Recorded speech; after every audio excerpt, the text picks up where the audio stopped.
একটা মেয়ে ঠিক কতটা নির্লজ্জ হলে টাকার লোভে পড়ে নিজের থেকে 2 বছরের ছোট একটা ছেলেকে বিয়ে করতে পারে। বুড়ি হয়ে নিজের চেয়ে বয়সে ছোট একটা ছেলেকে বিয়ে করতে একটুও বিবেকে বাঁধল না তোমার? আমি না হয় আম্মুর জন্য তোমাকে বিয়ে করতে বাধ্য হয়েছি, কিন্তু তুমি তো আপু চাইলেই পারতে বিয়েটা আটকাতে। আটকালে না কেন? অবশ্য তুমি জানতে তোমার মতো বুড়ি একটা মহিলাকে কেউ বিয়ে করবে না, তাই তো আমার আম্মুকে হাত করে নিজের থেকে 2 বছরের জুনিয়র ছেলের গলায় ঝুলে পড়েছ। থামো প্লিজ আকাশ। প্লিজ আপু, এখন একদম ন্যাকা কান্না করবে না আমার সামনে। তোমার মতো থার্ড ক্লাস মেয়েকে আমার খুব ভালো করে চেনা আছে। তুমি প্রথমে আমার আম্মুকে মানলে, এখন আবার চোখের পানি ফেলে আমাকে বোকা বানাতে চাইছো। তোমার নাটকে আমি অন্তত গলছি না। আমি কোনো নাটক করছি না আকাশ। তুমি যাই করো, তোমার সেই চাওয়া কখনোই পূরণ হবে না। তোমাকে জাস্ট আমার বিরক্ত লাগছে। সরে যাও আমার চোখের সামনে থেকে। যথেষ্ট বলেছ, এবার থামো আকাশ। অনেক বেশি বলে ফেলেছ। আমার তো ভাবতেই ঘৃণা লাগছে যে তোমার মতো এত নিচু মানসিকতার লোকের সাথে আমার বিয়ে হয়েছে। আর তুমি কি বললে? আমি তোমাকে হাত করতে চাইছি? হ্যাঁ, তাই তো চাইছো। তোমার মতো নোংরা মানসিকতার লোককে হাত করা তো দূরে থাক, তোমার সাথে কথা বলতেই আমার রুচিতে বাজছে। খালামণির মতো এত ভালো একজন মানুষের ছেলের এই শিক্ষা! ছি ছি ছি! নিজের স্ত্রীর সাথে কিভাবে কথা বলতে হয় সেই বোধটুকুও তোমার মধ্যে নেই। তুমি আমার শিক্ষা নিয়ে প্রশ্ন তুলেছ? আরে, তুমি কিভাবে বুঝবে ভালোবাসাকে চোখের সামনে শেষ হতে দেখার যন্ত্রণা? ভালোবেসেছো কখনো কাউকে? আমি বেসেছি, তুমি নিজেও জানো না তুমি আমার কত বড় ক্ষতি করেছো। তোমার জন্য আমার গার্লফ্রেন্ড সুইসাইড করতে বসেছে। ওর যদি কিছু হয়ে যায়, ট্রাস্ট মি, আমি সত্যি সত্যি তোমাকে খুন করে ফেলবো। ওদের চিৎকার চেঁচামেচিতে খালামণি আর আঙ্কেল ওদের রুমে চলে আসলেন। খালামণি এসেই আকাশকে থাপ্পড় দিয়ে বললেন, ছি আকাশ, ছি। আমি এই শিক্ষা দিয়েছি তোমাকে? বাসর রাতে তুমি বইয়ের গায়ে হাত তুলছো, তার সাথে এই ধরনের ব্যবহার করছো। তোমার এতটা অধঃপতন হবে আমি ভাবতে পারিনি। আম্মু, তুমি ভুলে যাবে না এই বিয়েটা আমি নিজের ইচ্ছাই করিনি। তুমি আমাকে বাধ্য করেছো এই থার্ড ক্লাস মেয়েটাকে বিয়ে করতে। তোমার ইচ্ছায় বিয়ে করেছি, তাই বলে ভেবো না অন্যদের মতো এই বয়স্ক মহিলাকে নিয়ে আমি সংসার করব। বউ হিসাবে না মানো, অন্তত সিনিয়র হিসেবে প্রাপ্য সম্মানটুকু তো দিতে পারতে। তোমাকে আমি বারবার বারণ করেছিলাম আকাশের আম্মু, এমন থার্ড ক্লাস মেয়ের সাথে ছেলেকে বিয়ে দিও না, ওর জীবনটা নষ্ট হয়ে যাবে। কিন্তু তুমি শুনলে না আমার কথা, একবারও ভেবে দেখলে না এর পরিণতি ঠিক কী হবে। এখন আবার বাহিরের একটা মেয়ের জন্য তুমি আমার ছেলের গায়ে হাত তুললে। তুমি ভুলে যাবে না ও আমার বোনের মেয়ে, আর এখন তো কোনো বাইরের মেয়ে হওয়ার প্রশ্নই ওঠে না। শরীয়ত মোতাবেক ও এখন এই বাড়ির বউ, আকাশের স্ত্রী। আকাশের মা রিমির সামনে এসে তার হাত দুটো নিজের হাতের মুঠোয় নিয়ে বললেন, আকাশের হয়ে আমি তোর কাছে ক্ষমা চাচ্ছি, তুই আমাকে ক্ষমা করে দিস মা। আমি একজন ব্যর্থ খালামণি, নিজের ছেলেটাকেই শিক্ষা দিতে পারিনি। তুই এই রুম থেকে চল, এইখানে তোকে এই মানুষরূপী কুকুরের সাথে আমি কিছুতেই থাকতে দিব না। আকাশের মা রিমিকে ওনার রুমে নিয়ে এসে একটা সুতির শাড়ি দিল, বিয়ের শাড়ি পাল্টে পরার জন্য। রিমি ফ্রেশ হয়ে এসে দেখে খালামণি রিমির জন্য খাবার নিয়ে বসে আছে। আসলে সকাল থেকে কিছু খাওয়া হয়নি রোদের, প্রচণ্ড ক্ষুধা লেগেছে। রিমি বস, বিরিয়ানিটা খেয়ে নে। আমার খেতে ইচ্ছে করছে না খালামণি। এদিকে বস, আমি খাইয়ে দেই, যদি তোর কোনো আপত্তি না থাকে। না না খালামণি, আপত্তি থাকবে কেন? আমি তোর জীবনটা শেষ করে দিলাম তাই না রে? তোকে কলঙ্ক থেকে বাঁচাতে গিয়ে একটা মিথ্যা সম্পর্কে জড়িয়ে দিলাম। আগে থেকেই আমার মনের মধ্যে সুপ্ত ইচ্ছা জেগেছিল তোকে আমার ছেলের বউ করার, কিন্তু তুই যে আকাশের সিনিয়র ছিলি তার জন্যই আমার ইচ্ছাটা দমিয়ে রেখেছিলাম। কিন্তু আল্লাহ আমার সেই ইচ্ছাটা পূরণ করেছে। আজ তুই আকাশের বউ। আকাশ তোকে মানুক বা না মানুক, তুই আকাশের বউ হয়ে না আমার মেয়ের মতো আমার আরও একটা মেয়ে হয়ে এই বাড়িতে থাকবি। আচ্ছা খালামণি, একটা কথা বলুন তো, আমার সাথে কি এমন হবার ছিল? আজ যদি আমার বাবা মা বেঁচে থাকতো তাহলে আমাকে এত কিছু সহ্য করতে হতো না, বুড়ি উপাধি পেতে হতো না। বাদ দে মা, পুরনো কথা ভেবে মন খারাপ করিস না। আল্লাহ যা করেন আমাদের ভালোর জন্যই করেন। সামিয়া তো ঘুমিয়ে পড়েছে, তুই বরং আমার পাশে শুয়ে পড়, আমি তোর মাথায় বিলি কেটে দিই। আকাশের মা যতই পুরনো কথা ভুলতে বলুক, রিমি তার অতীতকে এত সহজে ভুলতে পারে? রিমি ছিল তার বাবা মায়ের একমাত্র আদরে মেয়ে, কিন্তু ভাগ্যের নির্মম পরিহাসে সে আজ একজন আশ্রিতা। অন্যদের মতো তারও হাসি খুশি একটা পরিবার ছিল। প্রতি বছর রিমির বার্ষিক পরীক্ষা শেষ হলে সে আর বাবা মা ফ্যামিলি ট্যুরে চলে যেত। সেই বছরও তার ব্যতিক্রম ছিল না। ডিসেম্বরে পরীক্ষা শেষ করে রিমি তার ফ্যামিলি ট্যুরে রওনা দিল কক্সবাজারের উদ্দেশ্যে। গাড়ি চলছে তার আপন গতিতে। বরাবরই রিমির গাড়িতে ঘুমানোর অভ্যাস। সবেমাত্র ঘুমের রেশ এসেছে, হঠাৎ রিমির আম্মুর চিৎকারে চোখ খুলে দেখে বেসামালভাবে একটা ট্রাক তাদের দিকে ধেয়ে আসছে। এমন অবস্থায় তার মা তাকে গাড়ি থেকে ধাক্কা দিয়ে বের করে দেয়। ভাগ্যক্রমে রিমি বেঁচে গেলেও তার বাবা মা বাঁচতে পারেনি। এরপর থেকে শুরু হয় তার সংগ্রামের জীবন। বেঁচে থাকতে হলে লড়াই করে বাঁচতে হবে, তুই ভেঙে পড়িস না, আমি জানি তুই পারবি। বাবা মা মারা যাওয়ার পর রিমি কার কাছে থাকবে, সে নিয়ে বাঁধে বিপত্তি। চাচাদের কাছে তার ঠাঁই মেলে না, কারণ তাদের সাথে আগে থেকে রিমিদের জমি জমা নিয়ে দ্বন্দ্ব ছিল। তারা প্রায়ই তার বাবাকে মেরে ফেলতে চাইতো। রিমির বাবা মার মৃত্যু অ্যাক্সিডেন্ট ছিল না কি খুন, তা আজও রহস্য। অবশেষে রিমিকে মামা বাড়ি রাখার সিদ্ধান্ত হয়। মামা রিমিকে খুব ভালোবাসতো, কিন্তু তার মামি তাকে দু চোখে সহ্য করতে পারত না। তার ছেলে মেয়েদের সাথে মিশতে দিত না। প্রায় সময় রিমির মামা মামির মধ্যে তাকে নিয়ে ঝগড়া লাগতো। মামা ব্যবসায়ের কাজে বেশিরভাগ সময় বাইরে থাকতো, আর এ সময়টাই মামি তাকে দিয়ে বাসার সব কাজ করাতেন। সোনার চামচ মুখে নিয়ে জন্ম হয়েছিল, অথচ মামির সংসারে এসে ঘর মোছা থেকে শুরু করে যাবতীয় কাজ রিমির করতে হতো। বাসায় কাজের মহিলাকে ছুটি দিয়ে দেওয়া হয়েছিল। রিমি পড়াশোনা করতে পারতো না। সব কাজ ছেড়ে রাতে একটু পড়তে বসতো রিমি। কি নবাবের বেটি, বেলা কয়টা বাজে সে খেয়াল আছে আপনার? পড়ে পড়ে ঘুমাচ্ছেন। বাসার কাজগুলো কে করবে শুনি? তোর মা এসে করে দিয়ে যাবে? বাবা মাকে নিয়ে কিছু বলবেন না মামি। তোর মা বাবার সাথে তুইও মরলি না কেন? আর মরলি না যখন, তখন আমার ঘরে এসে জুটলি কেন? সারা দিন কোনো কাজ করবে না, শুধু শুধু আমার অন্ন ধ্বংস করবে। আমি মোটেই বসে বসে আপনার অন্ন ধ্বংস করি না মামি। সারাদিন গাধার মতো খেটে মরি, অথচ একটা কাজের লোকের যে মর্যাদা, সেই মর্যাদাটুকুও পাই না আমি। একটা কাজের মহিলাও 3 বেলা পেট পুরে খেতে পায়, মাস গেলে হাত খরচার টাকা পায়, কোনো অনুষ্ঠানে নতুন কাপড় পায়, অথচ আমি এর কিছুই পাই না। তোকে যে এই বাড়িতে আশ্রয় দিয়েছি, এইটাই বা কম কিসে? আপনি ভুলে যাবেন না, মামার যত সম্পত্তি জমি জমা, এমনকি এই বাড়ির 1/3 আমার মায়ের। মায়ের অবর্তমানে সেসবের মালিক আমি, অথচ আপনারা জমি থেকে চাষ করে হাজার হাজার টাকা ইনকাম করছেন, যার এক কানা করেও আমি পাই না। সেই হিসাবে আমি আমার খাচ্ছি, আপনার বা মামার কারোর অন্ন ধ্বংসই করছি না। কি বললি তুই? যত বড় মুখ নয় তত বড় কথা। আজ তোর এমন অবস্থা করব যাতে তুই আমার মুখের উপর কথা বলতে না পারিস। তারপর রিমির মামি তার চুলের মুঠি ধরে তাকে খুব মারে। যন্ত্রণায় রিমি ছটফট করছিল, কিন্তু তার কিছুই করার ছিল না। রিমি, তাড়াতাড়ি উঠে ফ্রেশ হয়ে নামাজ পড়ে নে। নিজের অতীত ভাবতে ভাবতেই কখন যে চোখটা লেগে এসেছে রিমি টের পায়নি।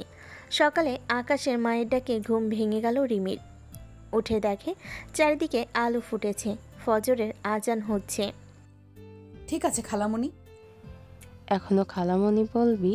আমি না হয় তোর খালামণি, তাই বলে কি এখনো বাড়িতেও আমি তোর খালামণি? আর যেন তোর মুখে খালামণি ডাক না শুনি। রাতে কি বলেছিলাম ভুলে গেছিস? তুই সামিয়ার মতো আমার আরও একটা মেয়ে হয়ে মাকে খালামণি ডাকবে, এটা ভালো দেখায় না। ঠিক আছে আম্মু, আজ থেকে আর খালামণি ডাকবো না। এই তো আমার লক্ষ্মী মেয়ে, এইবার চল তো তাড়াতাড়ি নামাজ পড়িনি। বাসায় আর কেউ পড়ে না নামাজ? সামিয়া পড়ে, আর বাকি দুজন তাদের নাকি এখনো নামাজ পড়ার সময় হয়নি। ওরা থাক, চল আমরা নামাজ পড়ে আসি। রিমি আর আকাশের মা নামাজ শেষে কিছুক্ষণ আড্ডা দিল। বেশ ভালো মনের মানুষ আকাশের মা, না হলে রিমির মতো অসহায় মেয়েকে নিয়ে এত ভাবতো না। আম্মু, আমি সবার জন্য চা করি। ঠিক আছে কর, তবে সাবধানে করিস। আম্মু, তুমি চিন্তা করো না তো, এইসব রান্নাবান্না করতে করতে অভ্যস্ত হয়ে গেছি আমি। কিচেনে এসে সবেমাত্র চুলায় পানি বসিয়েছে রিমি। এমন সময় পেটে গরম কিছু অনুভব করলো সে। মনে হচ্ছে কেউ সিগারেটের আগুন দিয়ে পুড়িয়ে দিচ্ছে। পিছনে ফিরতে দেখে আকাশ তার পেটে জ্বলন্ত সিগারেট চেপে ধরেছে। কি সিনিয়র বেবি, খুব জ্বলছে তাই না? আমার এর থেকে বেশি জ্বলেছিল যখন তোমাকে আমার বিয়ে করতে হয়েছিল। তোমার জন্য মা আমার গায়ে হাত তুলেছিল। খুব খারাপ হচ্ছে বলে দিচ্ছি, সরান এটাকে। আমি তো এত সহজে তোমাকে ছেড়ে দিব না সিনিয়র বেবি। তোমার খুব শখ ছিল এই আকাশের বউ হওয়ার, তাই না? এর ফল তুমি হাড়ে হাড়ে টের পাবে। আমার ধৈর্যের পরীক্ষা নিতে আসবেন না মিস্টার আকাশ। তুমি হয়তো জানো না, এরকম সিগারেটের গরম ছ্যাঁকা, খুন্তির গরম ছ্যাঁকা খাওয়ার অভ্যাস আছে আমার।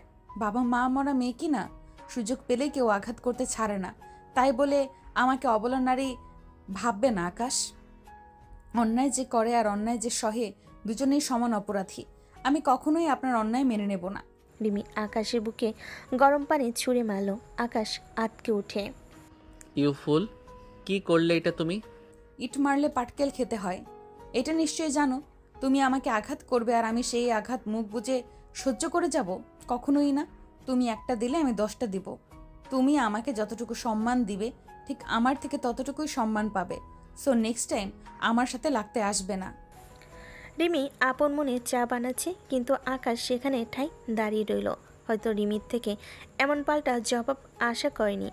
চা বানানো শেষ করে রিমি কিচেন থেকে বের হতে নিলে তখন আকাশ তাকে বলে, তোমাকে তো আমি পরে দেখে নেব সিনিয়র বেবি। কেন রে, এতক্ষণ দেখে তোর কলিজা ভরেনি? আর আমাকে দেখবি কেন? তোর গার্লফ্রেন্ড কি তোর শোকে মোড়ে পাথর হয়ে গিয়েছে? একদম আমার গার্লফ্রেন্ডকে নিয়ে বাজে কথা বলবে না। আপনি ওর নখেরও যোগ্য না। আমার যোগ্যতা সম্পর্কে তোমার কোনো আইডিয়াও নেই আকাশ। আর হ্যাঁ, আমার সম্পর্কে বেশি জানতে আসবেও না। দেখা গেল সিনিয়র সম্পর্কে জানতে এসে সিনিয়রের প্রেমেই হাবুডুবু খেলে। আকাশকে কিছু বলার সুযোগ না দিয়ে রিমি উপরে আকাশের মার ঘরে চলে আসলো। এই যে আম্মু, তোমার চা। এইখানে বস, তোর সাথে আমার কিছু কথা আছে। ততক্ষণে চা তো ঠান্ডা হয়ে যাবে, আগে আঙ্কেলের চাটা দিয়ে আসি। ঠিক আছে যা। তারপর রিমি বসার ঘরে তার খালুকে চা দিয়ে আসতে যায়। আসসালামু আলাইকুম, ভেতরে আসতে পারি আঙ্কেল? তুমি এইখানে কেন এসেছো? আমাদের পরিবারের সদস্যদের মধ্যে ঝামেলা সৃষ্টি করে এখন আবার ভালো সাজতে এসেছো? আর কি করার বাকি আছে তোমার? আপনার জন্য চা নিয়ে এসেছিলাম আঙ্কেল। আমি চা খাবো না, তুমি নিয়ে খাও। আর কখনো যেন তোমাকে আমার আশেপাশে না দেখি। এক্ষুনি বের হও আমার রুম থেকে। রিমি লজ্জায় অপমানে রুম থেকে বের হতে নেবে, তখনই কেউ একজন তাকে আটকে দিল। পিছনে ফিরতে রিমি দেখে সামিয়াকে। আসসালামু আলাইকুম আপু। ওয়ালাইকুম সালাম। আচ্ছা আপু, আমি তোমাকে এখন থেকে কি বলে ডাকবো? আগে তো আপু ছিলে, এখন তো আমার একমাত্র ভাইয়ার বউ। এখন তো তুমি আমার কিউট ভাবি হও, তাহলে ভাবি ডাকি? না সামিয়া, তুমি তো জানো আমাদের বিয়েটা অন্য 5 জনের মতো স্বাভাবিকভাবে হয়নি। আমাদের বিয়ের ব্যাপারে কেউ জানেও না। তুমি বরং আমাকে আপু বলে ডেকো। ঠিক আছে আপু, কিন্তু আমি তো জানতাম তোমার কোনো এক ডাক্তারের সাথে বিয়ে হওয়ার কথা ছিল। আসলে রিমির মামা রিমিকে সব জায়গাতে তার মেয়ের পরিচয় দিত, বলতো আমার 2টা মেয়ে। রিমির মামা জানতে পেরেছিলেন যে তার স্ত্রী রিমিকে মারধর করে, ঠিকমতো খেতে দেয় না, তাই তাকে হোস্টেলে পাঠিয়ে দেয়। হোস্টেল থেকে রিমি ইন্টার অনার্স মাস্টার্স শেষ করে। তারপর রিমি একটা জব পায়, সে টাকা দিয়ে দিতে হতো তার মামিকে। এর মধ্যে হঠাৎ একদিন রিমির মামি এসে রিমিকে বলল সে তার বিয়ের ব্যবস্থা করেছে। ছেলেপক্ষ দেখতে আসলো রিমিকে। রিমিকে তাদেরও পছন্দ হলো, কিন্তু তারা জানতে পারলো রিমি এতিম, তার বাবা মানেই সে এই বাড়ির আশ্রিতা। তখন ছেলে কোনো আশ্রিতাকে বিয়ে করবে না বলে বিয়ের আসর ছেড়ে চলে যায়। বিয়ে ভেঙে যাওয়ার জন্য রিমির মামি সবার সামনে রিমিকে গালিগালাজ করতে লাগলো। সবার সামনে থাপ্পড় দিতে যাবে এমন সময় রিমির খালামণি যে আকাশের মা, সে গিয়ে রিমির মামির হাত ধরে ফেলে। পাগল হয়ে গেছেন আপনি? এত বড় মেয়ের গায়ে হাত তুলতে আপনি একটুও সংকোচ বোধ করছেন না? ওমা, এদিকে মার থেকে মাসির দরদ বেশি বলে এতদিন দরদ কই ছিল? ওর মতো অলক্ষী মেয়ের ঠাঁই নেই আমার বাসায়। এতই যখন দরদ দেখাচ্ছেন তাহলে নিয়ে যান আপনার সাথে করে।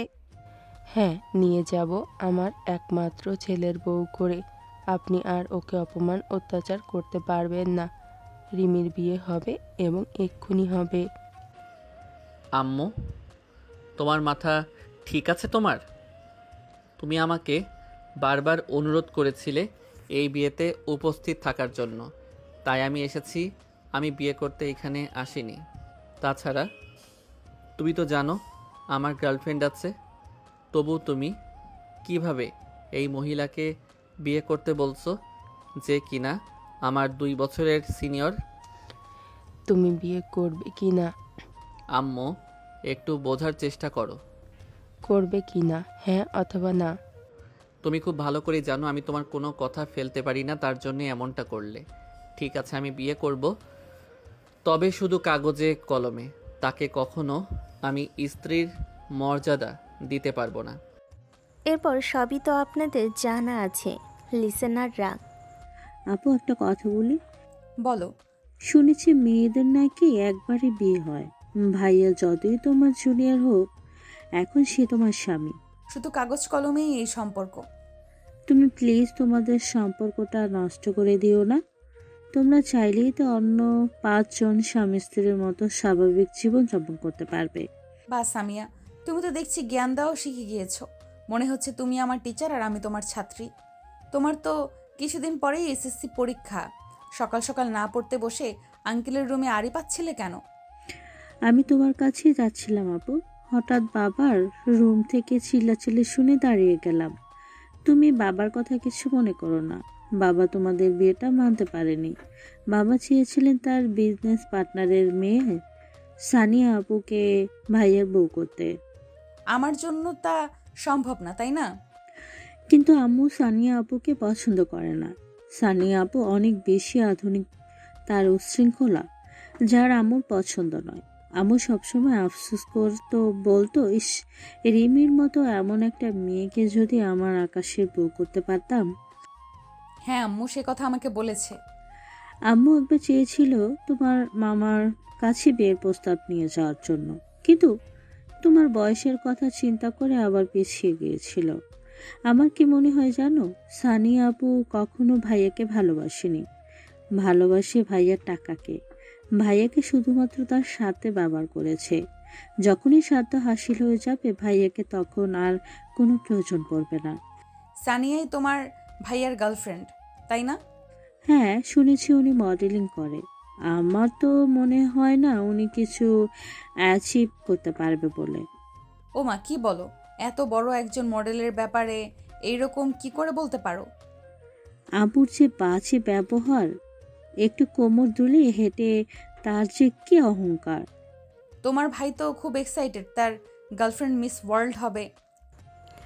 তখনই সেখানে আকাশ আসে আর সামিয়াকে রিমির সাথে কথা বলতে দেখে বলে, কিরে সামিয়া, তুই সকাল সকাল পড়তে না বসে এই বুড়ি মহিলার সাথে কিসের এত গল্প করছিস? ও নিশ্চয়ই তোকে কুবুদ্ধি দিচ্ছে। এই বুড়ি মহিলার থেকে সাবধান থাকবি। ভাইয়া, কাকে বুড়ি বলছো তুমি? আমার মনে হয় তোমার চোখই বুড়ো হয়ে গেছে। তুমি জানো আপুর জন্য ভার্সিটির কত ছেলেরা পাগল? হ্যাঁ, বুড়ির জন্য বুড়োরা পাগল। ভাইয়া, তুমি কিছু জানোই না। একবার তো আমাদের স্কুলের সাংস্কৃতিক অনুষ্ঠানে একটা জুনিয়র ছেলে আপুকে পুরো স্কুলে ক্যাম্পাসের সামনে প্রপোজ করেছিল। যেই না চেহারা, নাম রাখছে তার পেয়ারা। সিনিয়র বেবি, তুমি আমার সাথে আমার রুমে চলো। কেন? বারে নতুন বউয়ের সাথে বাসর পালন করব, তাই রাতে তো কিছু করতে পারিনি, তাই দিনে করব। তাড়াতাড়ি রুমে আসো। কিভাবে আমি তোমার কোনো কথা শুনতে বাধ্য নই। বাধ্য করতে হয় আমার খুব ভালো করেই জানা আছে সিনিয়র বেবি। আমি যখন বলেছি যাব না, তো যাবই না।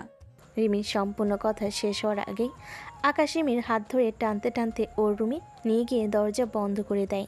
তারপর আকাশ শার্টের বোতাম খুলতে খুলতে রিমির দিকে আগাতে লাগলো।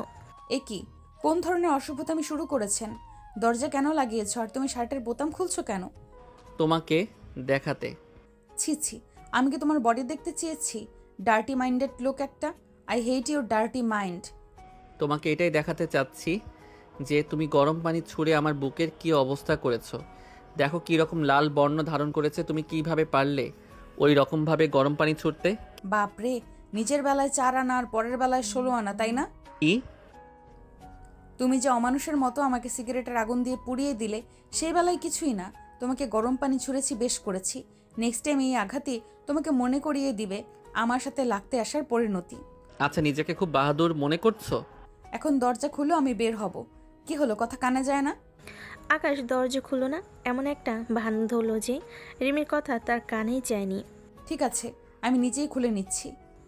তারপর রিমি দরজা খুলতে বলে যেই না দরজা খুলতে যাবে তখনই আকাশ পেছন থেকে রিমির হাত মুচড়ে দিয়ে বলল, এত তাড়াতাড়ি আমি তোমাকে ছাড়ছি না সিনিয়র বেবি। আঘাত যখন তুমি দিয়েছো, মলমও তুমিই লাগাবে। আমি কেন? আপনার মডেলিং করা গার্লফ্রেন্ডকে ফোন করুন, সে এসে আদর সোহাগ দিয়ে ক্ষত সারিয়ে তুলবে আপনার। তোমার ওই নোংরা মুখে তুমি আমার গার্লফ্রেন্ডের নাম নেবে না একদম। শুধুমাত্র তোমার জন্য সানিয়া আজ হসপিটালে মৃত্যুর সাথে পাঞ্জা লড়ছে। এর জন্য তুমি দায়ী। সানিয়ার যদি সত্যি কিছু হয়ে যায়, আমি কিন্তু তোমাকে ছেড়ে কথা বলবো না। ও মা গো, টুরু লাভ! তোমার টুরু লাভ কখনোই তোমাকে ভালোবাসেনি। একদম ওর নামে আজে বাজে কিছু বলবে না। না, তোমার গার্লফ্রেন্ড তোমাকে বলেছে সে সুইসাইড করতে বসেছে, কিন্তু তুমি কি সচোখে দেখেছো? দেখোনি তো? দেখার প্রয়োজন পড়েনি, কারণ আমি তাকে বিশ্বাস করি। না দেখেই তোমার গার্লফ্রেন্ডের অ্যাকাউন্টে হাজার হাজার টাকা ট্রান্সফার করেছো। This is the main point. তোমার গার্লফ্রেন্ড কখনো তোমাকে চায়নি, চেয়েছে তোমার টাকা। তুমি না জেনে কারো ব্যাপারে এভাবে মন্তব্য করতে পারো না। এখন তোমার মনে প্রশ্ন জাগতে পারে, আমি তোমার ব্যাপারে এত কিছু কিভাবে জানলাম? আম্মু শুধুমাত্র আমার খালামণি নয়, আমার একজন ভালো বন্ধু ছিল। আপনার প্রত্যেকটা কথা আম্মু আমার সাথে শেয়ার করতো। আপনার নারী নক্ষত্র জেনেই আপনাকে বিয়ে করেছি। রিমি ম্যাম, আপনি খুব ভালো লেকচার দিতে পারেন। অনেক লেকচার শুনিয়েছেন। এবার দয়া করে ফ্রিজ থেকে বরফ নিয়ে এসে আমার ক্ষত স্থানে লাগিয়ে দিন। আমার টাকা পড়েনি, আমি পারবো না। নিজের কাণ্ড নিজে করে নাও। বিয়ে করেছি কি নিজের কাজ নিজে করার জন্য? তার উপর আবার সিনিয়র বউ বিয়ে করেছি, ভাবছি ব্যবসা বাণিজ্য সব বাদ দিয়ে বউয়ের টাকায় বসে বসে খাবো। রিমি কিছু বলতে যাবে তার আগে দরজায় টোকা পড়ল। সামিয়া রুমের বাইরে থেকে বলল, আপু, তুমি কি ভেতরে আছো? ভাইয়ের সাথে কিসের এত গল্প করছো, তাও আবার দরজা বন্ধ করে দিয়ে? কিছু হয়েছে কি? আম্মু এক্ষুনি ডাকছে তোমাকে, তাড়াতাড়ি আমার রুমে এসো। ঠিক আছে সামিয়া, তুমি যাও, আসছি আমি। তুমি কোথাও যাচ্ছ না সিনিয়র বেবি। আগে আমার ক্ষত স্থানে বরফ লাগিয়ে দাও। আমি পারবো না, আম্মু ডাকছে, আমি আসছি। রিমি আর সেই ঘরে একদম রোদ দাঁড়ালো না। আকাশের আম্মুর কাছে এসে জিজ্ঞেস করলো, আম্মু ডেকেছো? হ্যাঁ বস, তোদের বিয়েটা যেহেতু হুট করে হয়ে গিয়েছে, কেউ তোদের বিয়ের ব্যাপারে জানে না, তাই আমি চাচ্ছিলাম ছোটোখাটো একটা বউ ভাতের আয়োজন করতে। তোর মামা মামি ও তো আমাদের বাসায় আসে না বহুদিন, এই সুযোগে তাদেরও দেখা হয়ে যাবে। না না আম্মু, শুধু শুধু কি দরকার আছে মানুষ আসানোর? আমাদের সমাজ নিজের চেয়ে বয়সে ছোট ছেলেকে বিয়ে করাটা ভালো চোখে দেখে না। যেখানে আমাদের সম্পর্কই ভিত্তিহীন, সেখানে কি প্রয়োজন আছে ঘটা করে লোক জানানোর? ঠিক আছে, তুই যা বলিস তাই হবে। তুই যদি চাস এই কাগজে কলমের সম্পর্ক থেকে বেরিয়ে আসতে, আমি তোর ডিভোর্সের ব্যবস্থা করে দিব। তবে আমি মনে করি ডিভোর্স কোনো সমস্যার সমাধান নয়। আমি চাই তুই আর আকাশ অন্য 5টা স্বাভাবিক কাপলের মতো সংসার কর। আমার ছেলেটা বড্ড অবুঝ, কিন্তু তুই তো ভালো মন্দ সব বুঝিস, তুই ওকে বোঝাবি। ঘুমন্ত মানুষকে জাগানো যায় না। দেখ মা, আকাশ জুনিয়র হলেও এখন তোর স্বামী, তুই কেন তোর স্বামীর অধিকার ছেড়ে দিবি? সোনিয়া ভালো মেয়ে নয় মা, ওর কাজই হচ্ছে বড়লোক ছেলেদের হাত করে তাদের থেকে টাকা হাতিয়ে নেয়া। তুই আকাশের স্ত্রী, তুই চাইলেই পারবি সোনিয়ার থেকে আমার ছেলেটাকে ফিরিয়ে আনতে। তুমি যেহেতু এত করে বলছো, ঠিক আছে আম্মু, তুমি শুধু দেখবে আমার জুনিয়র বরের কি হাল করি আমি। এই সিনিয়রের প্রেমে যদি ওকে হাবুডুবু খাওয়াতে না পারি তো আমার নামও রিমি নয়। হ্যাঁ মা, তুই পারবি। প্রয়োজনে হুজুরের থেকে পড়া পানি এনে খাওয়াবো তোমার ছেলেকে। সারাদিন দেখবে তোমার ছেলে সারাক্ষণ বউয়ের আঁচলের তলায় ঘুরঘুর করবে আর সারাদিন রিমি রিমি করবে। তুমি খালি একটু অপেক্ষা করো। হিহি, পাগল মেয়ে আমার। আমিও চাই আমার অবুঝ ছেলেটার একটু সুবুদ্ধি হোক। তুই যদি আমার ছেলেকে তোর প্রেমের জালে ফাঁসাতে পারিস, আমি তোকে এমন একটা গিফট দিব যা তুই কখনো ভাবতেও পারবি না। ওকে মা, ডিল ডান। তাহলে এখন থেকেই মিশন শুরু করে দে। কিভাবে শুরু করব? একটু ক্লু তো দাও। আমি তো আর আগের সংসার করে আসিনি যে বুঝতে পারবো কিভাবে জুনিয়র বরের মনে প্রেমের আগুন জ্বালানো যায়। সেটাও তোকে বলে দিতে হবে? আচ্ছা বাদ দাও, তুমি বলো তোমার ছেলে আর তোমার বর কি কি খেতে পছন্দ করে। তোমার বর তো আগেই আমাকে বলে দিয়েছে আমি যেন তার আশেপাশে না যাই। এখন আমি রান্না করলে তোমার বর কি আমার হাতে রান্না খাবে? আমার বর করছিস কেন? বাবা হয়ে তোর। খালুজান তো আমাকে বাবা ডাকার অধিকার দেয়নি। আমি বাবা ডাকলে দেখা গেল সে আমাকে ঠাটিয়ে এক চর মেরে বলল, এই মেয়ে, আমি তোমাকে বাবা ডাকার অধিকার দেইনি। কোন সাহসে তুমি আমাকে বাবা ডাকলে? আরে রিমি, মানুষটাকে যেমন উপরে উপরে শক্ত মনে হয়, ভেতরে কিন্তু ততটাই নরম। আসলে আমি এক প্রকার জোর করে আকাশের বিয়েটা দিয়েছি তো, তাই তোকে মানতে পারিনি। কিন্তু দেখিস, আস্তে আস্তে সব ঠিক হয়ে যাবে। তখন ওই মানুষটা তোকে মাথায় করে রাখবে। তাই যেন হয় আম্মু। আম্মু, আমি কিচেনে যাচ্ছি, দেখি আমার হাতের রান্না খাইয়ে বর আর শ্বশুরের মন জয় করতে পারি কিনা। ঠিক আছে, যা মা। রেনু তোকে রান্না করতে সাহায্য করবে। আমার স্কুলের কিছু কাজ বাকি রয়েছে, না হলে আমি তোকে সাহায্য করতাম। ঠিক আছে আম্মু, সমস্যা নেই, আমি সবটা সামলে নিতে পারবো। আমি আসলেই অলরাউন্ডার বৌমা পেয়েছি। এখনকার যুগের মেয়েরা তো পড়াশোনা করলে কোনো কাজই হাতে দিতে চায় না। তারা কাজ করতে না পারাটা যে গর্বের মনে করে। অথচ আমার রিমি, তুই সব কাজে পারদর্শী। সবটা তো আর আমার মতো মা বাবা মরা মেয়ে নয় আম্মু। আমি কি তোর মা নই? এরপর যদি আর কখনো তোর মুখে বাবা মা মরা মেয়ে বলতে শুনি, তখন কিন্তু আমি তোর ওপর খুব রাগ করব। রিমি কান ধরে বলল, সরি আম্মু, ভুল হয়ে গেছে। এই যে দেখো, কান ধরেছি। এইবারের মতো ক্ষমা করে দিলাম। নেক্সট টাইম কিন্তু পিটুনি পড়বে। ওকে আম্মু। আমি কি আপনাকে হেল্প করব আপামনি? তুমি কি ববি? জি আপামনি। তোমার কথাবার্তা পোশাকে মনে হচ্ছে না যে তুমি এই বাসায় কাজ করো। শুধু আপনি না, কেউই ধরতে পারে না যে আমি এই বাসায় কাজ করি। এই বাসার প্রত্যেকটা মানুষ খুবই ভালো মনের। তারা আমাকে নিজেদের পরিবারের একজন সদস্য মনে করে। এমনকি আমাকে স্কুলেও ভর্তি করিয়েছে। ও আচ্ছা, আপাতত তোমার এখানে কোনো কাজ নেই, তুমি গিয়ে পড়তে বসো, আমার প্রয়োজন হলে আমি ডেকে নিব। ঠিক আছে আপামনি। রিমি আকাশের মায়ের থেকে জেনেছে আকাশ আর আকাশের বাবা নারকেল দিয়ে হাঁসের গোস্ত আর ঝরঝরে পোলাও খেতে খুব পছন্দ করে। বরাবরই রিমির রান্না করতে বেশ ভালো লাগে, কিন্তু রান্নার সময় লোকজন থাকলে মোটো রিমির ভালো লাগে না। রিমির মনে হয় তারা রান্নায় নজর দিয়ে খাবারের স্বাদ নষ্ট করে দেয়। কিন্তু রিমির বাবা মা বেঁচে থাকতে তাকে কখনো রান্নাঘরেই যেতে দিত না। রিমির রান্না প্রায় শেষ, তখন সেখানে ছোট্ট কাজের মেয়েটা আসে। আপামনি, রান্না তো শেষ হয়ে গিয়েছে, আপনি তো আমাকে ডাকলেন না। তুমি এসেছো, আমি এক্ষুনি তোমাকে ডাকবো ভাবছিলাম। সব রান্না করা শেষ হয়ে গিয়েছে, তুমি সব কিছু ডাইনিং টেবিলে নিয়ে রাখো, আমি একটু ফ্রেশ হয়ে আসি। ঠিক আছে আপামনি। গোসল করে এসে দেখে আকাশে মা খাবার সার্ভ করছে। রিমিকে দেখে বলল, তুইও বস, আমি খাবার সার্ভ করছি। তুমি খাবে না আম্মু? মায়েরা কখনো আগে খায় না মা, তোরা খেয়ে নিয়ে তারপর আমি খাবো। এটা কেমন কথা আম্মু? তুমিও বসো না, সবাই মিলে একসাথে খাওয়ার মজাই আলাদা। তখনই সেখানে আকাশের বাবা আসে আর আকাশের মাকে বলে, মনে হচ্ছে আজ বাসায় ভালো মন্দ রান্না হয়েছে।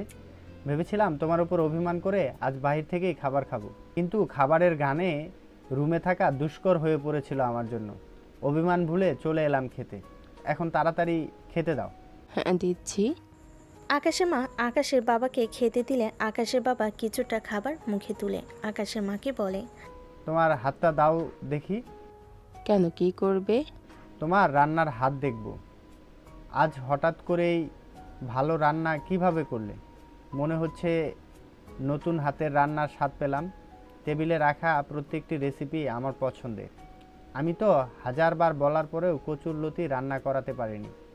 আজ হঠাৎ অধমের দিকে নজর গেল তোমার। আজকে তো আমি রান্না করিনি। তাহলে কে করলো মেট? ও তো এত ভালো রান্না জানে না।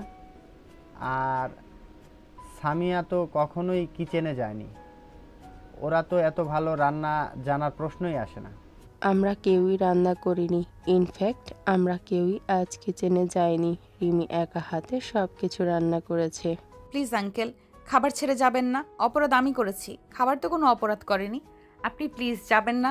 আজ থেকে 8 বছর আগে বাবা মাকে হারিয়েছি। আমারও ইচ্ছে হয় সবার সাথে বসে খেতে। বিয়ে নিয়ে প্রত্যেকটা মেয়ের স্বপ্ন থাকে, আমিও এর ব্যতিক্রম ছিলাম না। জানেন আঙ্কেল, আমি সব সময় মনকে সান্ত্বনা দিয়ে বলতাম, বাবা মাকে হারিয়েছি তো কি হয়েছে, শ্বশুর শাশুড়ির মাঝে আমি আবারও নতুন বাবা মাকে খুঁজে নিব। কিন্তু সবার ভাগ্যে তো আর সব সুখ জোটে না। রিমির আবেগপূর্ণ কথা শুনে আকাশের বাবা খাওয়া শেষ করে উঠে তাকে বলল, এই মেয়ে খাবার শেষ করে তুমি আমার রুমে এসো। ঠিক আছে আঙ্কেল। খাওয়া শেষ করে রিমি আঙ্কেলের রুমের সামনে দাঁড়িয়ে আছে। ভেতরে যাওয়ার সাহস হচ্ছে না রিমির। আকাশের বাবার যে রাগ দেখা গেল রিমির গালে ঠাটি এক চর বসিয়ে দিল। এই মেয়ে বাহিরে দাঁড়িয়ে রয়েছো কেন? ভেতরে আসো। আমি মানুষ, পশু নই যে তোমাকে খেয়ে ফেলবো। আমার মধ্যে মানবিকতা আছে। তোমার হাত দাও। জি আঙ্কেল। তোমার হাত দিতে বলেছি। রিমি ভয়ে ভয়ে হাত এগিয়ে দিল। আকাশের বাবা তার হাতে 1000 টাকার 5টা নোট ধরিয়ে দিল। ও মা, টাকা কেন আঙ্কেল? এটা হচ্ছে তোমার পুরস্কার আমার পক্ষে থেকে। রিমি আকাশের বাবার থেকে এতটা ভালো ব্যবহার আশা করেনি। রিমি হতভম্ব হয়ে টাকা হাতে সেখানেই দাঁড়িয়ে রইল। এরই মধ্যে আকাশের আম্মু এসে বলল, বাহ, আমি যে তোমাকে 30টা বছর রান্না করে খাওয়াচ্ছি, কই আমাকে তো কখনো এমন পুরস্কার দাওনি। দেখো আকাশের মা, ভালো জিনিসের প্রশংসা করতে আমি কখনো পিছপা হই না। তুমি ইদানিং বুড়ি হয়ে গিয়েছো, রান্নার দিকে তেমন কোনো মনোযোগ দাও না, তাই রান্নার স্বাদটা আগের মতো নেই। এই কি বললে তুমি? আমি বুড়ি হয়ে গেছি? তুমি জানো এখনো কত লোকজন আমার দিকে তাকিয়ে থাকে? তারা তোমার এই সাদা চুল দেখে এটা ভাবে যে তোমার মতো বুড়ি মহিলা আমার মতো একজন হ্যান্ডসাম বর পেলো কিভাবে। কিছুদিন পর দাদু হয়ে যাবে আর এখনো নিজেকে হ্যান্ডসাম দাবি করছো? দেখেছ আপু, তুমি মাত্র একদিন হয়েছে এ বাসায় বউ হয়ে এসেছো, আর এরই মধ্যে আমাদের বাসার পরিবেশটা পাল্টে গেছে। আস্তে আস্তে দেখো বাবা তোমাকে অনেক ভালোবাসবে। তাই যেন হয়। আমার তো হিংসে হচ্ছে আপু, আমার বাবা মায়ের ভালোবাসার ভাগ বসাবে তুমি। তোমাকে তো এই বাসায় তো রাখছি না সামিয়া। তোমার এসএসসি পরীক্ষা শেষ হলেই আম্মুকে বলে তোমাকে এই বাসায় থেকে বিদায় করে দিব। আমিও আমার ভালোবাসায় তোমাকে ভাগ বসাতে দিব না। আমি তো এত তাড়াতাড়ি বিয়ে করব না আপু। আমি তো তোমার মতো একজন আত্মনির্ভরশীল নারী হব। বাহ, ভালোই প্ল্যান করেছো। আপু তুমি বরং চটপট আমাকে ফুপি বানিয়ে দাও। সামিয়া এই কথা বলেই এক দৌড়ে নিজের রুমে চলে গেল। রিমিও রুমে চলে আসে। রুমে এসে দেখে আকাশ কোলের উপর ল্যাপটপ বসিয়ে কাজ করছে। রিমি তড়িঘড়ি করে ল্যাপটপ সরিয়ে আকাশের কোলের উপর বসে পড়ল। সিনিয়র বেবি, তোমার সাহস কিন্তু বেড়েই চলেছে। সকালের ঘটনা কি তুমি ভুলে গিয়েছো? তোমার সাহস হলো কি করে আমার কোলে বসার? কোলে বসেছি, বেশ করেছি। তুমি আমার বিয়ে করা বর। শুধু কোলে নয়, তোমার ঘাড়ে বসারও অধিকার রাখি আমি। প্রিয়, আচ্ছা তাই। আর আজ থেকে আমি এই রুমে এক বিছানায় থাকবো। ইম্পসিবল। ভুলেও আমার ধারে কাছে আসবে না, যেখানে আছো সেখানেই থাকো। ওমা, বিয়ে করেছি কি বর ছেড়ে দূরে থাকার জন্য? তার উপর বর যদি জুনিয়র হ্যান্ডসাম হয় তাহলে তো কোনো কথাই নেই। সিনিয়র বেবি, তুমি নামো তো আমার কোল থেকে। যেই মুটকি তুমি আমার হাড্ডি গুড্ডি ভেঙে গুঁড়ো গুঁড়ো হয়ে গেল। কি আমি মুটকি? কোনো সন্দেহ আছে? রিমি কোনো জবাব না দিয়ে হঠাৎই আকাশকে চুমু দিল। এটা কি করলে তুমি সিনিয়র বেবি? সরি, আমি আসলে অতি খুশি হয়ে দিয়েছি। আশ্চর্য, মুটকি বলে খুশি হওয়ার কি আছে? আমার কতদিনের ইচ্ছা কেউ আমাকে মুটকি বলবে আর আমি মুটকি কথাটা শুনে আমার কান দুটো সার্থক করব। মাথা ঠিক আছে তোমার? আজ তুমি আমার সেই চাওয়াটা পূরণ করেছো। আমার স্বাস্থ্যের জন্য সবাই আমাকে শুটকি বলে খ্যাপাতো, এমনকি মানুষজন আমার দিকে ফেলফেল করে তাকিয়ে ভাবতো এটি কি মানুষ নাকি হাড্ডির বস্তা। যাক, আজকের এই খুশিতে তোমাকে একদিন ট্রিট দিয়ে দিব। তোমার হাতে কি সিনিয়র বেবি? নিশ্চয়ই বাবা ডেকে নিয়ে কেলানি দিয়েছে। বাবা একদম উচিত কাজ করেছে। জি না, আঙ্কেল পুরস্কার স্বরূপ আমাকে 5,000 টাকা দিয়েছে। টাকার কথা শুনতেই আকাশ ছো মেরে রিমির হাত থেকে টাকা নিয়ে গেল। তুমি আমার টাকা নিলে কেন? এই টাকাটা আঙ্কেলের থেকে আমার প্রথম পাওয়া। আমার কাছে এই 5 টাকার মূল্য 5 কোটি টাকার সমান। 5 কোটি টাকা কখনো চোখে দেখেছো? তুমি আমার টাকা ফেরত দাও বলছি। আমার এখন টাকার প্রয়োজন, তাই নিয়েছি। তোমাকে পরে শোধ করে দিব। কিন্তু রিমি তার কথা শুনল না। সেও সুযোগ বুঝে আকাশের হাত থেকে টাকাটা নিয়ে নিল। মিস্টার আকাশ, তুমি যদি বাগানের কচু হয়ে থাকো, আমিও গাছের বাতাবি লেবু। আমার সাথে টক্কর দেওয়া এত সহজ নয় জুনিয়র বর। আরে সিনিয়র বেবি দাও না, পরে তোমাকে দিয়ে দিব। আমার টাকার প্রয়োজন আছে এখন। তোমার টাকার প্রয়োজন বলতে শুধু সানিয়ার পেছনে ফালতু ব্যয় করা, এটা আমি খুব ভালো করেই জানি। আমার টাকা আমি যেভাবে ইচ্ছা, যার পেছনে ইচ্ছা ব্যয় করব। এই ব্যাপারে তুমি বলার কে? আমি তোমার বিয়ে করা বউ, তোমার উপর সম্পূর্ণ অধিকার আছে আমার। এখন থেকে তোমার অ্যাকাউন্টে কোনো টাকা থাকবে না, সব টাকা আমার অ্যাকাউন্টে ট্রান্সফার হবে। মাস শেষে তোমার হাত খরচার টাকা দেব। অনেক টাকা নষ্ট করেছো তুমি, আর নয়। তুমি কিন্তু তোমার লিমিট ক্রস করে যাচ্ছ সিনিয়র বেবি। আমি তোমার কোনো কথা শুনতে বাধ্য নই। তুমি ভুলে যাও কেন? অবাধ্যকে কিভাবে বাধ্য করতে হয় সেটা আমি খুব ভালো করেই জানি। তোমার ফোনের দিকে তাকাও। কিসের ভিডিও এটা? চোখ দুটো কি আছে কি করতে? তুমি নিজের চোখেই দেখো। ছি ছি, এমন একটা নোংরা ভিডিও করতে তোমার একটুও বিবেকে বাঁধলো না? এক্ষুনি ডিলিট করো বলছি। একদম তা হচ্ছে না সোনা। তুমি যদি আমার কথা অনুযায়ী না চলো, এই ভিডিও মুহূর্তের মধ্যে ভাইরাল হয়ে যাবে। তো মিস্টার জুনিয়র, একবার ভেবে দেখো তো, তোমার এই লজ্জাজনক ভিডিও একবার যদি ভাইরাল হয়ে যায়, তোমার নাম, যশ, খ্যাতি, ক্যারিয়ার, এমনকি তোমার গার্লফ্রেন্ডও হাতছাড়া হয়ে যাবে। এখন তোমার কথায় আমায় উঠবস করতে হবে? সেটা তোমার ইচ্ছে। আমার কথা অনুযায়ী চলবে নাকি ভিডিও ভাইরাল করব? গতকাল রাতে লুঙ্গি পরে ঘুমিয়েছিলাম। লুঙ্গিতে আমার দুর্বলতা রয়েছে, আর তুমি আমার সেই দুর্বলতার সুযোগ নিয়েছো। তুমি মোটেও ঠিক করনি সিনিয়র বেবি। কিন্তু তুমি তো আমার কথা অনুযায়ী চলবে না। তার চেয়ে বরং ভিডিওটা আমি ভাইরাল করে দিই, অনেক লাইক কমেন্ট শেয়ার হবে। তোমার ভিডিও ভাইরাল করে আমিও ভাইরাল হয়ে যাব। এক পৌষে কিন্তু শীত যায় না। আমারও সময় আসবে, তখন আমি তোমাকে ঠিক দেখে নিব। উপস জুনিয়র, বিশ্বাস করো আমিও চাই তুমি আমাকে দেখো। আমি তো তোমাকে বারণ করি না দেখতে। দেখো না কেমন মন ভরে দেখো। খুব মজা লাগছে তোমার, তাই না? অবশ্যই। কি করব বলো, সোজা আঙুলে যখন ঘি না ওঠে তখন আঙুল তো বাঁকা করতেই হয়। বিয়ে উপলক্ষে রিমি অফিস থেকে কিছুদিনের ছুটি নিয়েছিল। আজ থেকে আবার তার অফিস জয়েন করতে হবে। খুব সকালে ঘুম থেকে উঠে রিমি নামাজ পড়ে নিল। আকাশ ঘুমিয়েছিলেন, নামাজ পড়তে উঠেছিলেন দেখে রিমি বলল, আকাশ, খুব খারাপ হয়ে যাচ্ছে কিন্তু। তোমার কি অতিরিক্ত ঘুমের কারণে স্মৃতিশক্তি হারিয়ে গেল নাকি? তুমি কি ডিলের কথা ভুলে গিয়েছো? আর একটু ঘুমাতে দাও না। এখন থেকে ঠিক 5 মিনিট সময় দিলাম, এর মধ্যে যেন দেখি তুমি মসজিদে চলে গিয়েছো। আমার কথার অবাধ্য হলে জানো তো কি করব? বেশি কিছু করব না বেবি, শুধু ভিডিওটা ভাইরাল হয়ে যাবে। যাচ্ছি তো সিনিয়র বেবি, এত প্যারা দাও কেন? সোজা করে বললেই তো পারো। আকাশ উঠে ফ্রেশ হয়ে মসজিদে চলে গেল। আর তারপর রিমি ঘুমটা গুছিয়ে কিচেনে চলে গেল। রিমি কিচেনে গিয়ে দেখে আকাশের আম্মু নাস্তা করছে। সে তাকে বলল, গুড মর্নিং আম্মু। Good morning to baby. তুমি কিচেনে কেন আম্মু? আমি তো রান্না করতে আসছিলাম। তুই তো এই 1 সপ্তাহ রান্না করেছিস রিমি। আজকে থেকে তোর আবার অফিসে জয়েন করতে হবে। এখন রান্না করে আবার দিন ভরে কাজ করতে হবে, অনেক কষ্ট হয়ে যাবে তোর। তাই ভাবলাম আমি রান্না করি, তুই বরং ছুটির দিনে রান্না করিস। ঠিক আছে আমার কেয়ারিং শাশুড়ি আম্মু। রিমি নাস্তা সেরে রেডি হয়ে অফিসে চলে গেল। অফিসে এসেই তার স্যারের সাথে দেখা হয়ে গেল। আরে রিমি, কেমন আছো? আলহামদুলিল্লাহ ভালো। আপনি কেমন আছেন স্যার? আমার আর ভালো থাকা হলো কই, বাদ দাও আমার কথা। তোমার সংসার জীবন কেমন চলছে?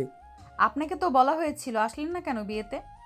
তোমার চোখের সামনে নিজের ভালোবাসার মানুষকে অন্যের হতে দেখার সাহস আমার ছিল না কুয়াশা। মানে কি স্যার? কে আপনার ভালোবাসার মানুষ? চলো আমরা ক্যান্টিনে গিয়ে বসি, যদি তোমার কোনো আপত্তি না থাকে। ক্লাস শুরু হওয়ার এখনো অনেক দেরি আছে। ঠিক আছে স্যার, চলুন। রিমি আর তার অফিসের বস ক্যান্টিনে গিয়ে বসলো। বেশ বড় ক্যান্টিন এটা, অনেক মানুষের আনাগোনা হয় এইখানে। রিমি, কি খাবে বলো? খালি মুখে তো আর গল্প জমবে না। আমি মাত্রই নাস্তা সেরে এসেছি, এখন কিছুই খাবো না। খাবো না বললে তো হবে না, কিছু একটা খাও। ঠিক আছে, চা খাওয়াই যায়। দুধ চা নাকি রং চা? রং, যা বলি কোনো কিছু হয় না, চা মানেই দুধ চা। তারা দুজন চা খাচ্ছে আর গল্প করছে। হঠাৎ টেবিলের অপর সাইডে পরিচিত একটা মুখ দেখে রিমি থমকে গেল। তার বিশ্বাসই হচ্ছে না সানিয়া এইখানে, তাও আবার এই অবস্থায়। টেবিলের অপর সাইডে আর কেউ নয়, স্বয়ং সানিয়া বসে আছে। শুধু সে একা নয়, তার সাথে ছেলেও বসে আছে। তার সাথে একটা ছেলেও বসে রয়েছে। দুজনেই এমনভাবে চিপকে রয়েছে যেন তারা স্বামী স্ত্রী। কিছুদিন আগে সামিয়া রিমিকে দেখিয়েছিল সানিয়ার ছবি, যার কারণে রিমি চিনতে অসুবিধা হয়নি যে এটা সানিয়া। সানিয়া সুসাইড করেনি, বরং আকাশের থেকে হাজার হাজার টাকা হাতিয়ে নিয়েছে। আর আকাশ সানিয়াকে অন্ধের মতো বিশ্বাস করে। রিমিও ঝটপট কয়েকটা পিক তুলে নিল ওদের। এই কি রিমি, চা খাচ্ছ না কেন? ঠান্ডা হয়ে যাবে তো। এই যে খাচ্ছি। তোমাকে কোনো কারণে চিন্তিত লাগছে, কি হয়েছে রিমি? আমাকে বন্ধু মনে করে বলতে পারো। কিছু না স্যার, অনেকদিন পর অফিসে এসেছি তো, সব কাজ আবার গুছিয়ে নিতে হবে। আচ্ছা, তাহলে তুমি সবকিছু গুছিয়ে নাও, আসছি আমি, বাই। স্যারের সাথে কথা বলতে বলতে টেবিলের অপর সাইডে কখন যে ফাঁকা হয়ে গেল বুঝতে পারেনি রিমি।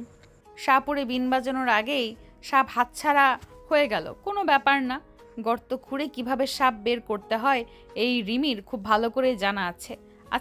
রেস্টুরেন্ট টেবিলটা রিমি স্যার পে করে দিয়ে গেছে। রিমি ক্যাশ কাউন্টারে লোকটার কাছে জিজ্ঞেস করলো, আচ্ছা আঙ্কেল, 4 নাম্বার টেবিলে যারা বসেছিল আপনি কি তাদেরকে চেনেন? আমি তো খেয়াল করিনি ম্যাম।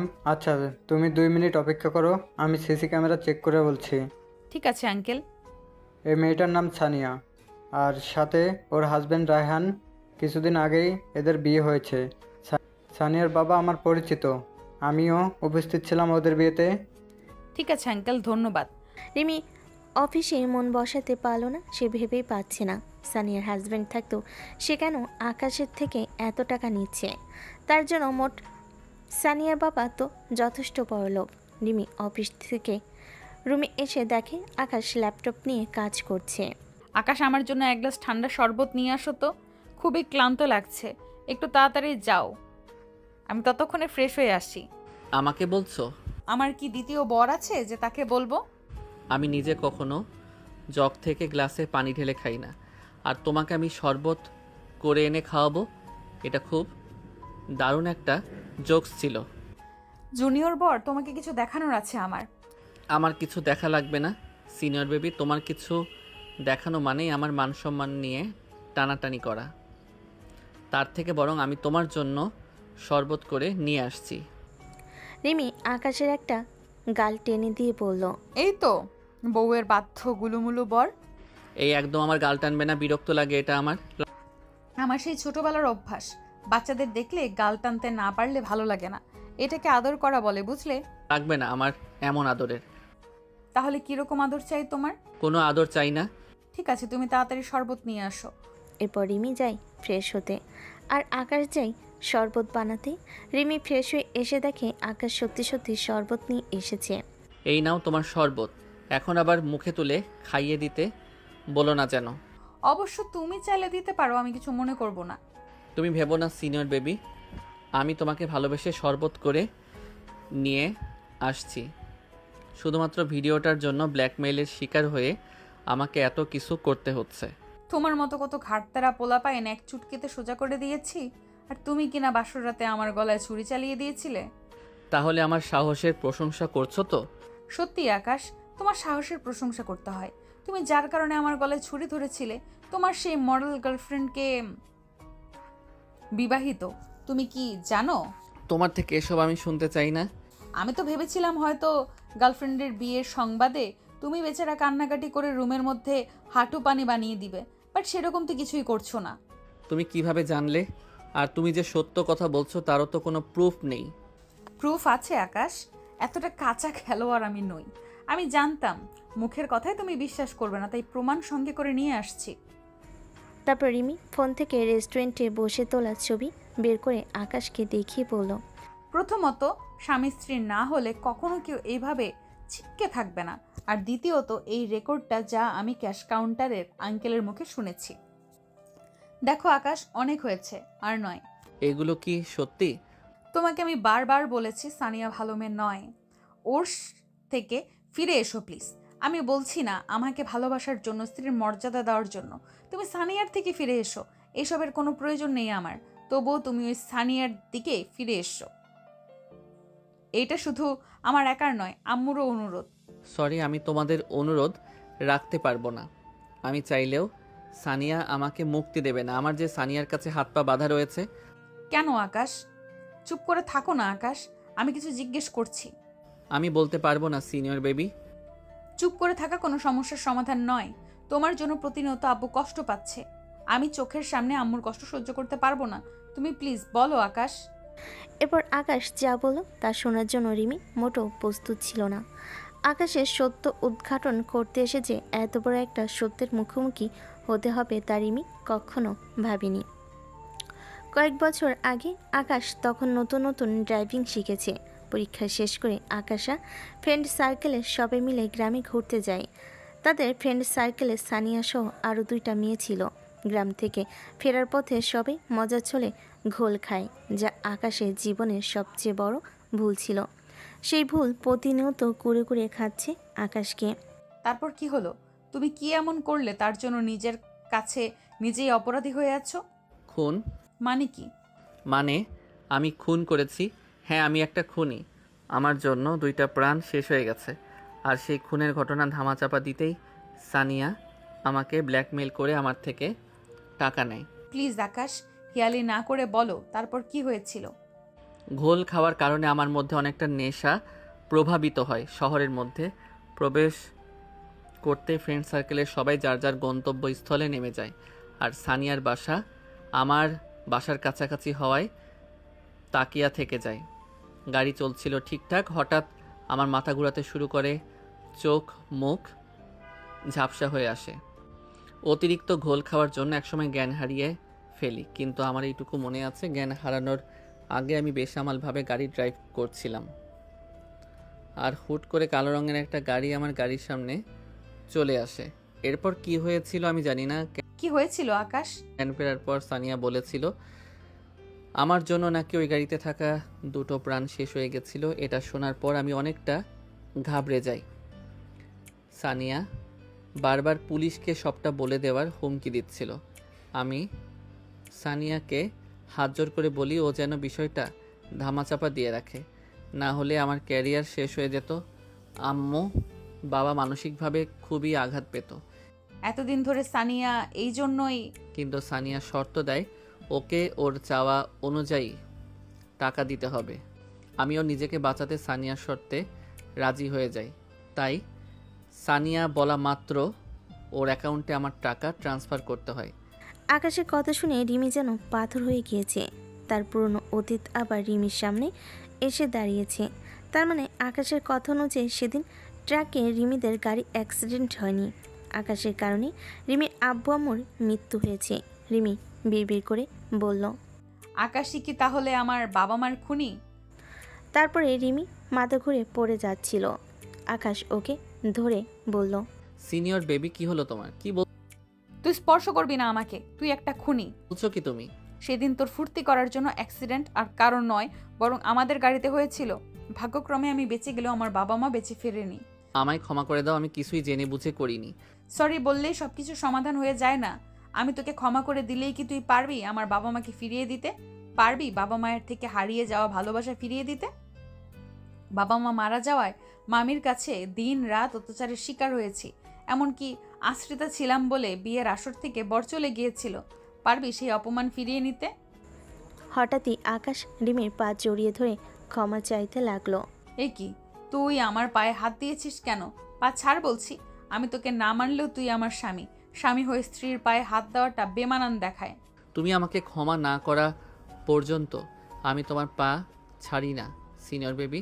তুমি আমাকে যে শাস্তি দিবে আমি মাথা পেতে নিব, তবু তুমি আমাকে ক্ষমা করো। তুই যা করেছিস তাতে আদৌ কি তুই ক্ষমার যোগ্য? বলছি তো আমার ভুল হয়েছে।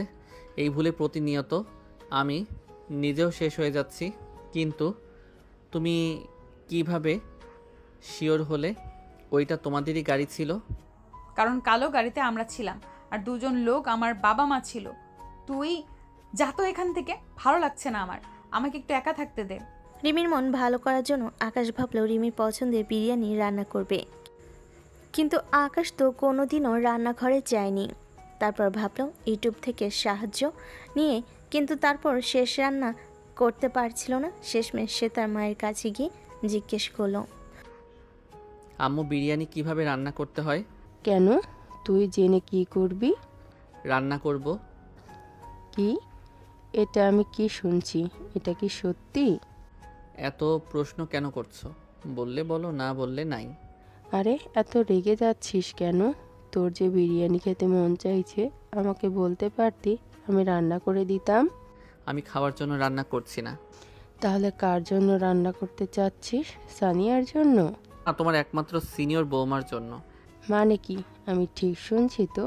হ্যাঁ আম্মু, জোর করে বিয়ে দিয়েছো সিনিয়র একটা বেবির সাথে, যে কিনা তোমার ছেলেকে নাকে দড়ি দিয়ে ঘোরাচ্ছে। এখন আবার তার পুরনো কথা মনে করে মন খারাপ হয়েছে।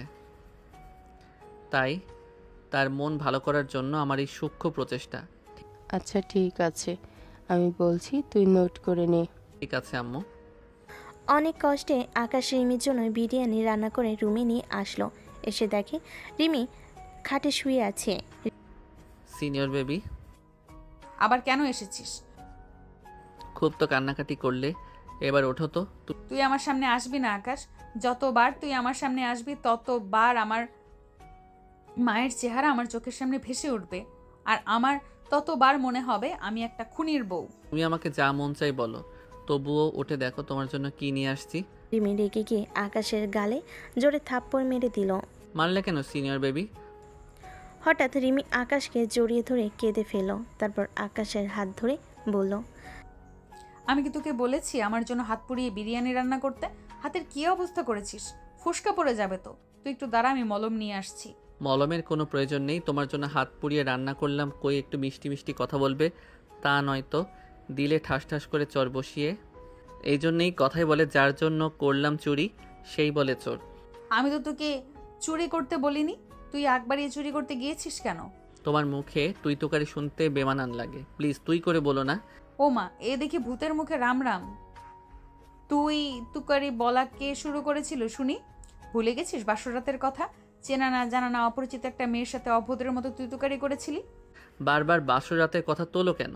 সানিয়ার ব্যাপারে তো সবটাই বললাম। ও হয়তো ভেবেছিল আমার বিয়ে হলে ওকে ওর প্রয়োজন অনুযায়ী টাকা দিব না, যার কারণে ও সুইসাইডের মিথ্যা নাটক করেছিল। আর সব মিলিয়ে আমার মাথায় আগুন জ্বলছিল, যার কারণে তোমার সাথে খারাপ ব্যবহার করেছিলাম। তার মানে সানিয়া তোমার গার্লফ্রেন্ড নয়? না, ও আমার ক্লাস ফ্রেন্ড ছিল। ওর মতো ঠকবাজ অর্থলোভী মেয়ে কখন আমার গার্লফ্রেন্ড হওয়ার যোগ্যতা রাখে না। তাহলে তুমি যে বলেছিলে সানিয়া তোমার গার্লফ্রেন্ড, এমনকি আম্মুও বলেছিল।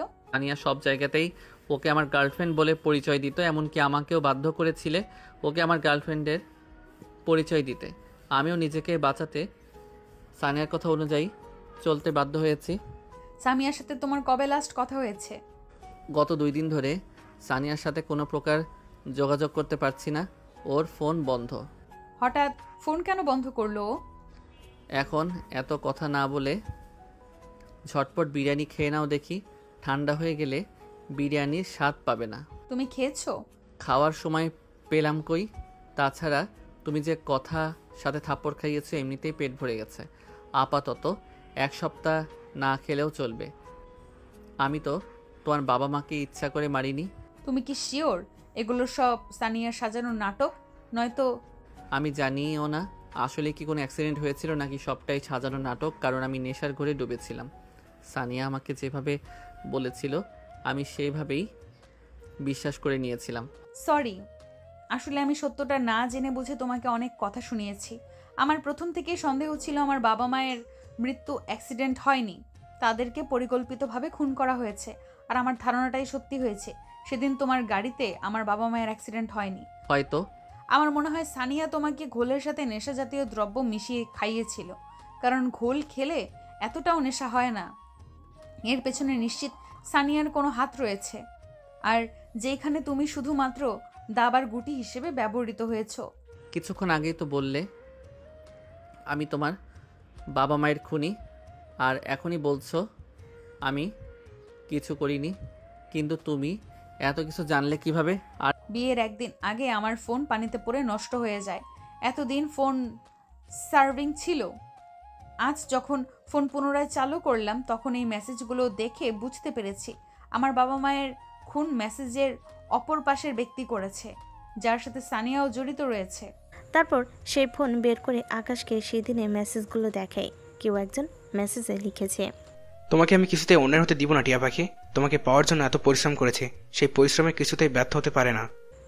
পরের দিনও লোকটা আরও একটা মেসেজ পাঠিয়েছে, আমি ব্যর্থ হয়ে গেলাম, পারলাম না বিয়েটা আটকাতে।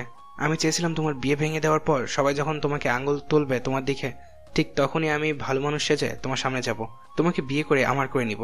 কিন্তু আমার সব প্ল্যান ভেস্তে দিয়ে কোথা থেকে যেন ওই বুড়ি তার কচি ছেলে নিয়ে উদয় হলো, আমার বুকে আগুন জ্বালিয়ে দিয়ে। তুমি হয়তো এতক্ষণে বাসরে মগ্ন হয়ে গেছো। বিশেষ করে পাখি, আমার কলিজা ছিঁড়ে যাচ্ছে। মনে হচ্ছে তোমার ওই জুনিয়র বরকে ঠিক সেইভাবে মৃত্যু দেই যেভাবে তোমার বাবা মাকে দিয়েছিলাম। বাহ, এ তো দেখছি তোমার সাইকো প্রেমিকার জন্য বাবা মাকে খুন। ভাবা যায় কত ভালোবাসে তোমাকে। রিমি আবারও কাঁদতে বসলে আকাশ বলে, এ কি সিনিয়র বেবি, তুমি কান্না করছো কেন? আমি তো মজা করছিলাম। দেখো যা হবার তা তো হয়ে গিয়েছে। আমরা এখন চাইলেও আঙ্কেল আন্টিকে ফিরিয়ে নিয়ে আসতে পারবো না, কিন্তু আঙ্কেল আন্টির খুনিকে বের করে ঠিক শাস্তি দিতে পারবো।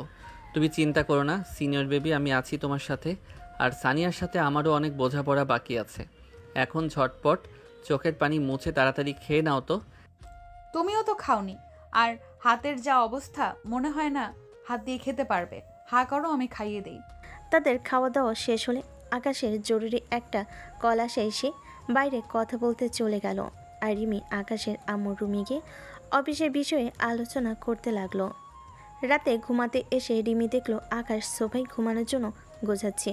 বিয়ের পরের দিন থেকে রিমি আর আকাশ একই রুমে থাকলেও একই বিছানায় থাকে না। রিমি বিছানায় থাকে আর আকাশ সোফাতে। রিমি আকাশকে বলল, আকাশ তুমি বিছানায় শুয়ে পড়ো, আমি বরং সামিয়ার সাথে বা অন্য কোনো রুমে ঘুমিয়ে পড়বো। এত বড় একটা বিছানা থাকতে তুমি অন্য রুমে কেন যাবে সিনিয়র বেবি? তোমার চোখে ঘুমাতে কষ্ট হবে, এখন যা শীত পড়েছে। তুমি যদি চাও আমরা বেড শেয়ার করতেই পারি। Are you sure? একদম শিওর। ফ্রিতে সার্কাস দেখতে হবে না তো? একদমই না, আজকে ট্রাউজার পরেছি, সো সার্কাস দেখানোর কোনো চান্সই নেই। ঠিক আছে তুমি শুয়ে পড়ো। আগামীকাল আমার অফিস খোলা, কিছু কাজ আছে, সেই দিনই তারপর শুয়ে পড়বো। ঠিক আছে, গুড নাইট সিনিয়র বেবি। এই দাঁড়িয়ে যাও। আবার কি হলো সিনিয়র বেবি? তুমি যে শুতে যাচ্ছ, মশারি কে টানাবে? এতদিন তো তুমি টানিয়েছো, তাহলে আজ প্রশ্ন উঠছে কেন? এতদিন আমি বিছানায় একা ছিলাম, তাই মশারি আমি টানিয়েছি। আজকের থেকে যেহেতু তুমিও থাকবে, তাই সপ্তাহে 4 দিন আমি মশারি টানাবো আর বাকি 3 দিন তুমি টানাবে। সো তাড়াতাড়ি মশারি টানিয়ে শুয়ে পড়ো। আর হ্যাঁ, তোমার মুখে যেন আর কখনো অন্য কোনো মেয়ের নাম না শুনি। বিয়ে হয়েছে, এখন নজর ঠিক করতে শিখো।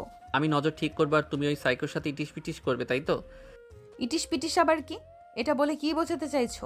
ওই সাইকোকে তো আমি ঠিক খুঁজে বের করব। আমার থেকে বাবা মাকে কেড়ে নিয়েছে, এত সহজে ওকে আমি ছেড়ে দিব ভেবেছো? কখনো না। তারপর রিমি অফিসের কাজে ব্যস্ত হয়ে পড়ে আর আকাশ ঘুমিয়ে যায়। রিমি সবেমাত্র কয়েকটা ফাইল রেডি করেছে, হঠাৎ মেসেঞ্জারের টুং শব্দে ধ্যান ভেঙে গেল। সেই সাইকোর নাম্বার থেকে একটা মেসেজ আর একটা ছবি এসেছে। ছবিটা স্পষ্ট দেখা যাচ্ছে না। মেসেজে লেখা ছিল, টিয়া পাখি, খুব শীঘ্রই তোমাকে আমার জন্য আবারও লাল শাড়িতে পড়তে হবে। তোমার আর আমার মাঝে কোনো থার্ড পার্সনকে আমি অ্যালাউ করব না। তোমার ওই জুনিয়র বরেরও ঠিক এই ছবিটার মতো হাল করব। রিমির হাত পা কাঁপছে। ফোনের স্ক্রিনে ছবিটা শো করার সাথে সাথেই এক পলক ছবির দিকে তাকিয়ে রিমি এক চিৎকার দিয়ে অজ্ঞান হয়ে নিচে পড়ে গেল।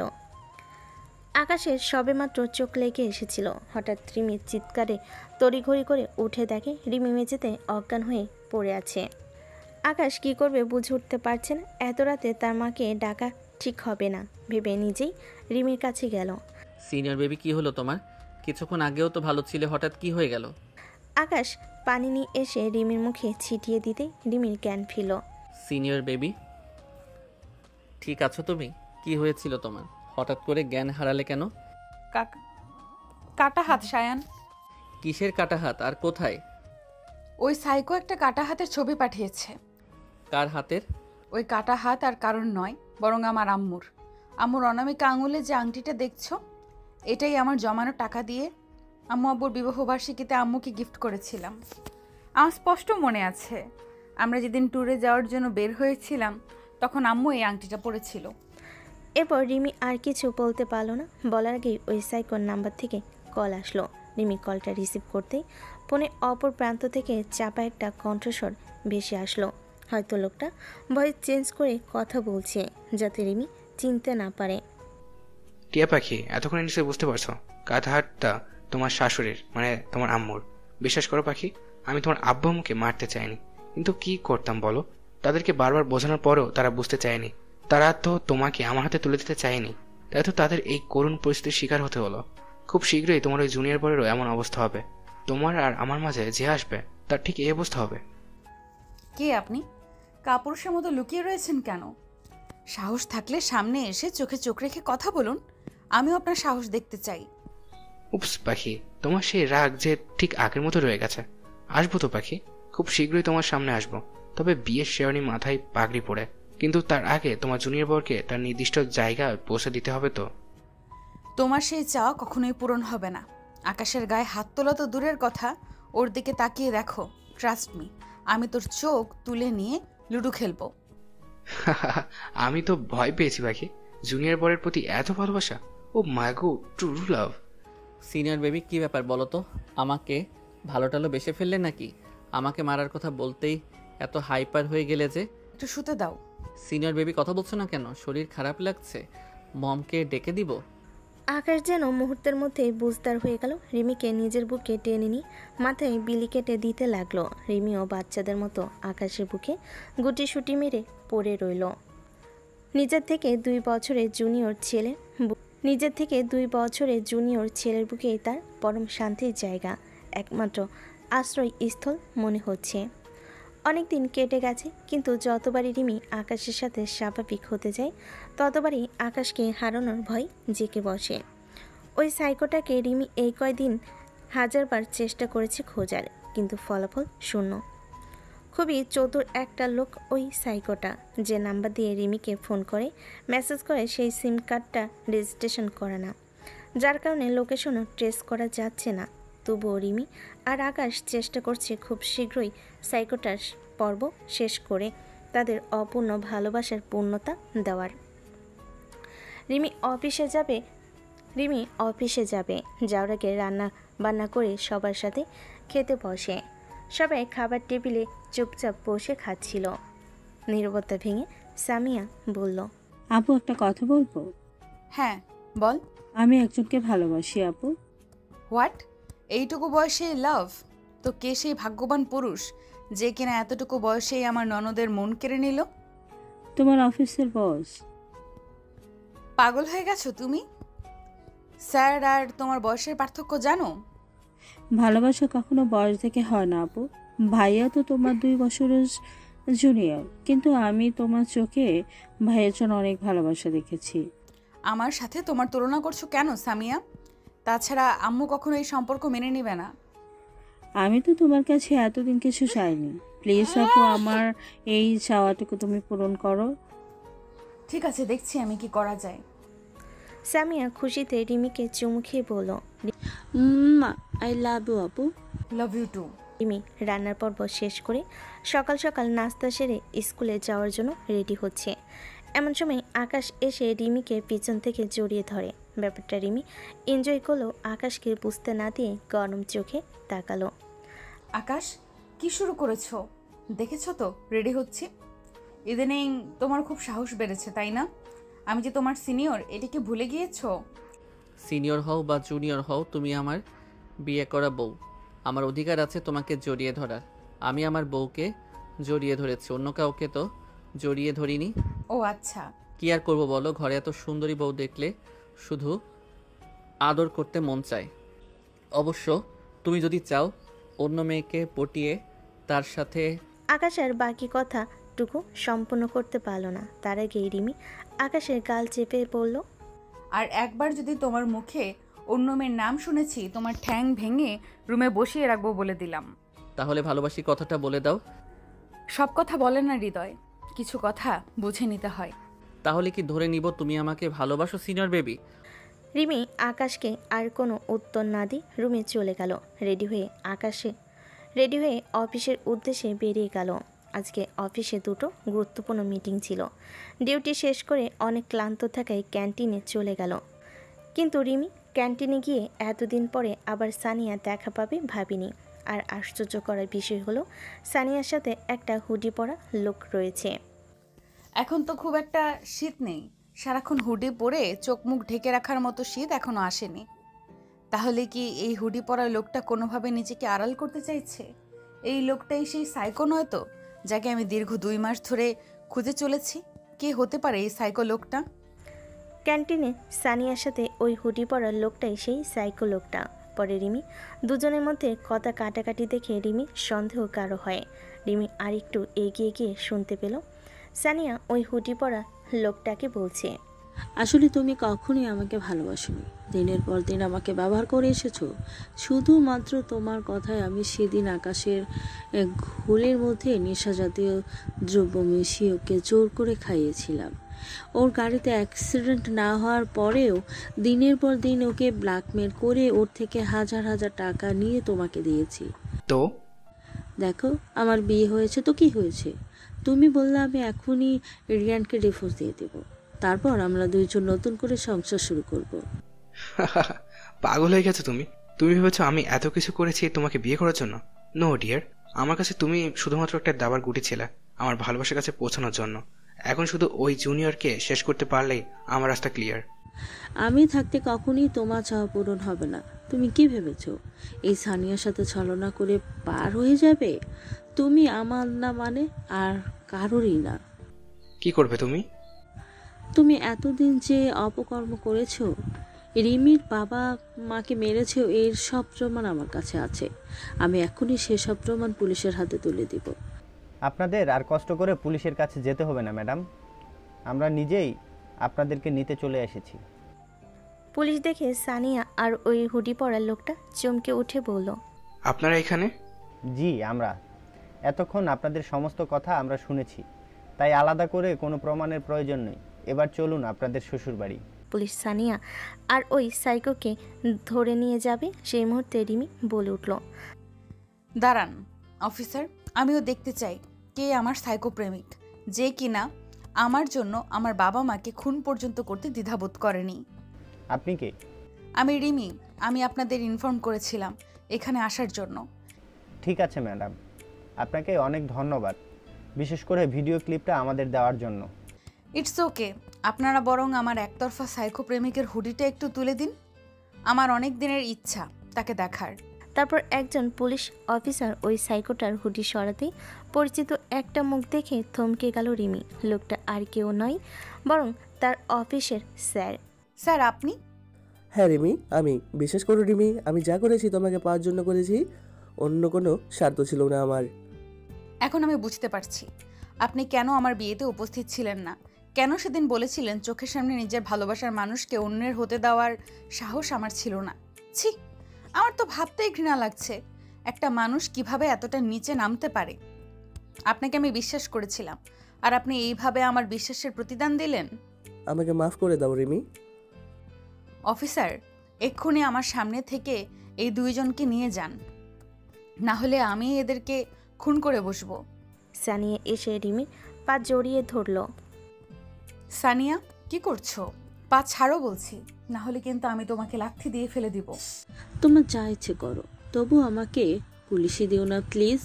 আমি যা করেছি তোমার স্যারের কথা অনুযায়ী করেছি। ক্যারিয়ার গড়ার আগেই তুমি ভেঙে দিও না। তোমার এই ন্যাকা কান্নায় আমাকে তুমি ভোলাতে পারবে না। যাও, তোমার যোগ্য স্থানে চলে যাও। রিমি প্রেগনেন্ট, তাই রান্নাঘরে এখন আর যায় না। টুকটাক ঘর গোছগাছ এর কাজ করছিল, তখনই আকাশ এসে জড়িয়ে ধরে পিছন থেকে। আশ্চর্য, তুমি আমার বিয়ে করা বউ। জড়িয়ে ধরেছি, চুমু দিয়েছে, এতে লজ্জা পাওয়ার কি আছে? বউ তো আদর সোহাগ করার জন্যই, তাই না?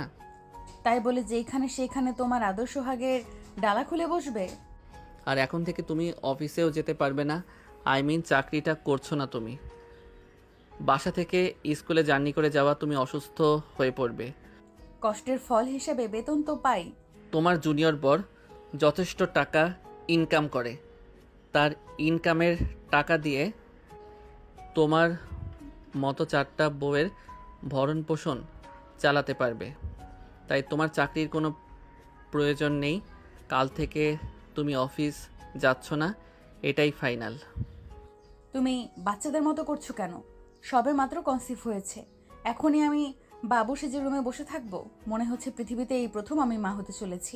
আর কোনো মেয়ে মা হয়নি। সিনিয়র বেবি, তুমি নিজেও জানো না আজকে আমি কতটা খুশি হয়েছি। পৃথিবীতে একটা ছেলের সব থেকে সুন্দর অনুভূতি কি জানো? তার প্রথমবারের মতো বাবা হওয়ার সংবাদ শোনা। প্রথমবার বাবা হওয়ার অনুভূতি পৃথিবীর সমস্ত অনুভূতিকে হার মানায়। এই অনুভূতি এতটাই আনন্দের যা শুধুমাত্র হৃদয় দিয়ে অনুভব করা যায়। আমার অনুভূতি তোমাকে বলে বোঝাতে পারবো না সিনিয়র বেবি, কিন্তু আমার খুবই টেনশন হচ্ছে তোমাকে নিয়ে। কেন? তোমার শরীরের যে অবস্থা, বেবি ক্যারি করতে পারবে তো? আমি চাই না আমাকে বাবা হওয়ার আনন্দ দিতে গিয়ে তোমার কোনো ক্ষতি হোক, তাই তো সাবধানে থাকতে হবে। তখনই রুমে আকাশের মা আসে আর তাকে বলে, শায়ান একটু বাইরে যাও তো, কুয়াশার সাথে আমার কিছু কথা আছে। আশ্চর্য, আমার বউ, আমার বাচ্চা, আর আমাকে তাড়িয়ে দিচ্ছ আম্মু? এটা কিন্তু আমার সাথে ঘোর অন্যায় করা হচ্ছে। তুমি যাবি এইখান থেকে? যাচ্ছি তো। আকাশ চলে যেতেই আকাশের আম্মু এসে রিমি দুহাতে দুটা বালা পরিয়ে দিয়ে বলল, আমি বিয়ের পরে তোকে বলেছিলাম আমার অবুঝ ছেলেটাকে একটু বোঝদার বানাতে পারলে তোকে কিছু গিফট করব। আজ তুই এত ভালো একটা খুশির সংবাদ দিলি, তাই আজ তোর জিনিস তোকে দিয়ে দিলাম। জানিস তো মা, তোর বাবাও অনেক খুশি হয়েছে। সে তো দাদু হওয়ার সংবাদ শুনেই বাজার করতে চলে গিয়েছে। আজকে নাকি তোকে নিজের হাতে রান্না করে খাওয়াবে। সত্যি আঙ্কেল আমাকে মেনে নিয়েছে? হ্যাঁ, কিছুদিন পরে নাতি নাতনি আসবে, তার দল ভারী হবে, সেই আশাতেই মেনে নিয়েছে। একে রিমি, কান্না করছিস কেন? এ তো সুখের কান্না। পাগলি মেয়ে, এত কান্না করার কি আছে? আমি বলেছিলাম না, দেখিস একদিন সব ঠিক হয়ে যাবে। এখন একটু রেস্ট কর, আসছি আমি। ঠিক আছে আম্মু। আজকে রিমি ডেলিভারি ডেথ। অপারেশন রুমে ঢোকার আগে রিমি আকাশকে বলে, মেয়ে বাচ্চা হলে তো তুমি বাবুকেই ভালোবাসবে, আমাকে আর ভালোবাসবে না আকাশ। কে বলেছে সিনিয়র বেবি তোমার প্রতি আমার ভালোবাসা কখনো কমবে না?